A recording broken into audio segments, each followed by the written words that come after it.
Donc bonjour, après la création de notre diagramme de use case, on va maintenant créer notre diagramme de séquence. En premier lieu, on va créer un package qui va regrouper tous les diagrammes de séquence. Diagramme de séquence. Non, diagramme de séquence. Voilà. Et on va ajouter notre diagramme de séquence. Create new sequence diagram. Voilà. Alors, pour commencer, on doit ajouter l'élément interaction. Pardon. C'est lui qui va contenir notre diagramme séquence. Là. Et on ajoute les piliers, nos piliers, pardon. Ce sont les acteurs principaux qui seront clients. Voilà. Il y a un autre qui est commercial. Pardon, j'ai oublié de mentionner les deux points. Voilà. Oups. C'est bizarre.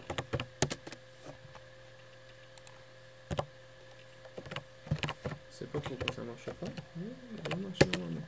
Voilà. Pour le commercial, c'est la même chose. Voilà.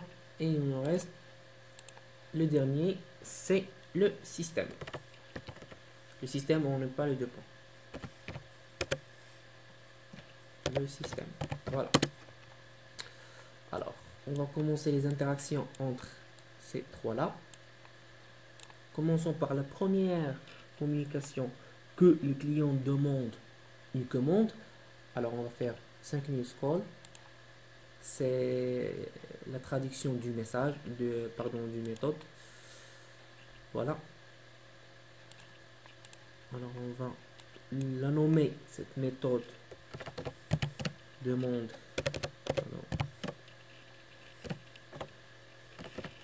Demande commande. Commande avec les parenthèses. Voilà. Après, on aura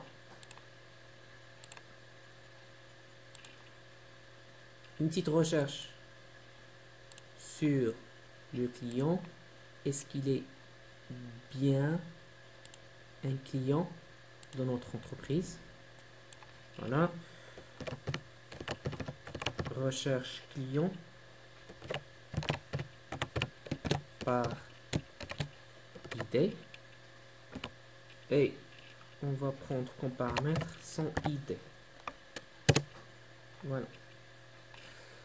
Normalement, on doit ajouter une petite méthode dans le pilier système. Comme ça. Mais ça marche pas. Je sais pas pourquoi. Il y a un problème dans ce type de projet. Donc, on va dire que dans la méthode chercher client par ID, il fait la recherche du client, il fait la vérification du client en même temps. Alors, on passe à l'étape suivante, qui est, on va voir si le client n'existe pas. Alors, on va utiliser un combined fragment pour utiliser les expressions comme alternative ou loop, ou etc., etc. Alors, voilà la séquence.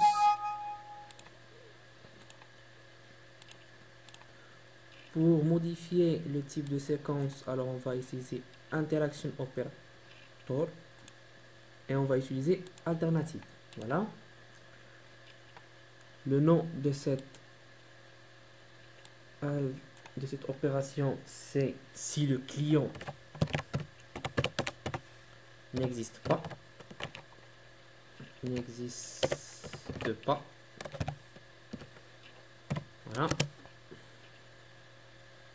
Qu'est-ce qu'on aura? Alors, dans cette condition, on aura un message replay du système vers le commercial qui indique que le client n'existe pas. Le client n'existe pas. Voilà. Et alors, le commercial va dire au client qu'il doit s'inscrire et donner les informations nécessaires pour l'inscription. Alors, on aura une méthode demande info. Ce sont les informations nécessaires pour l'inscription du client. Par exemple, on aura par exemple le nom, le prénom, l'adresse, téléphone, mail. Ce sont juste des exemples. On pourra ajouter ou soustraire des paramètres qu'on veut. Et alors, de son tour, le client va répondre en envoyant tous ces paramètres afin de s'inscrire. Alors, c'est la réponse du client et qui va contenir le nom, le prénom, adresse, téléphone et mail. Je vais copier ces paramètres car je vais les utiliser après. Voilà. Et ensuite, on aura un ajout de ce client dans le système. Ajouter client avec, bien sûr, ses paramètres.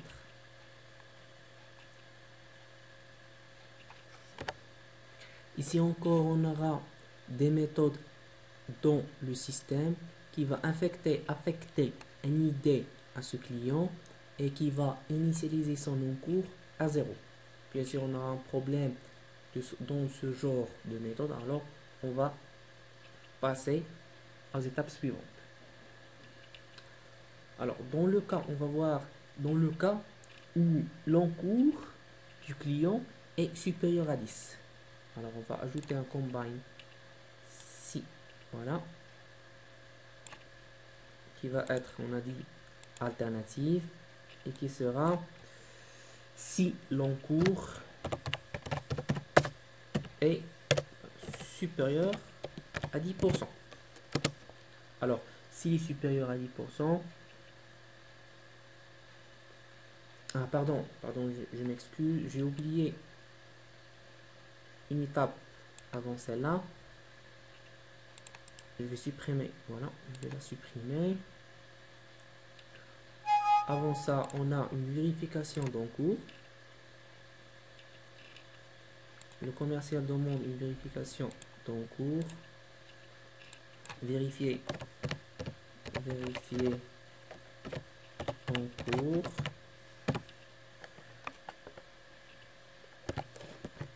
Avec l'idée, bien sûr, du client.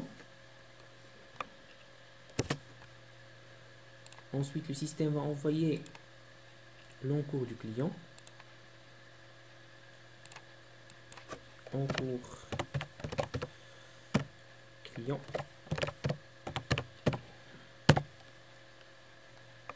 Et avec cet encours, qu'on va faire la condition si l'encours est supérieur ou inférieur à 10%. J'allonge un petit peu les piliers, voilà. Alors on va faire notre cas alternatif si l'encours est supérieur à 10%. Voilà. Concours supérieur à 10%. Alors s'il est supérieur, je m'excuse, voilà, c'est bon. S'il est supérieur, alors on aura une lettre qui est envoyée vers le client qui indique le refus de cette commande. Lettre de refus. Voilà.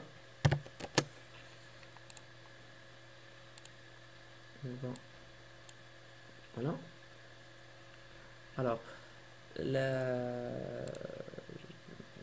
l'autre condition, s'il est supérieur, à 10. Alors ici, on va vérifier. Je vais encore allonger car j'ai besoin d'espace. Voilà. C'est bon, j'ai allongé les piliers. Donc on va utiliser le combined pour faire une loupe pour voir si tous les, les articles demandés par le client sont dans le stock. Alors on va interaction opérateur faire loop.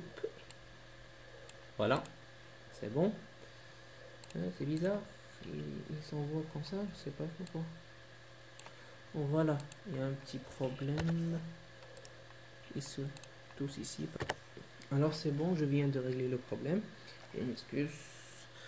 Donc, cette loupe sera faite pour voir si tous les articles sont bien dans le stock. Alors on va faire. Alors premièrement, on va faire la saisie des articles. Saisie article. Saisie article avec le ID de chaque article. Alors la réponse sera traitée si l'article n'existe pas. Alors on aura besoin d'un combine pour le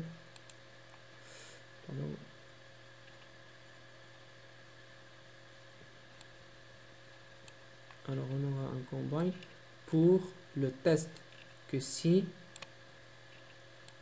les articles n'existent pas.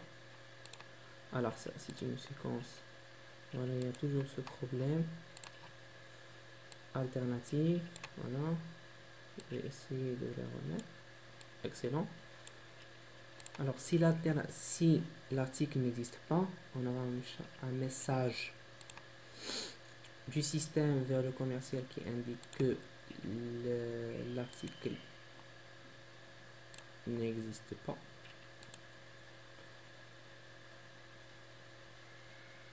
Voilà. Article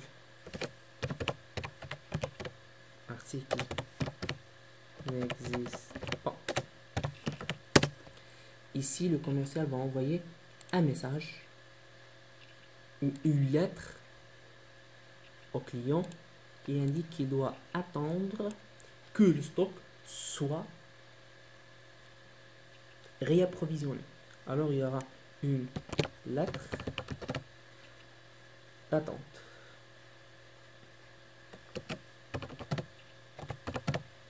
Voilà.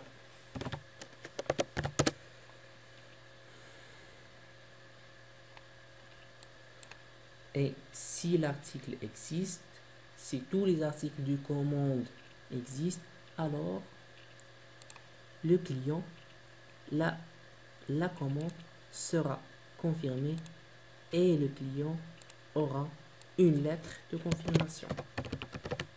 Une lettre confirmation.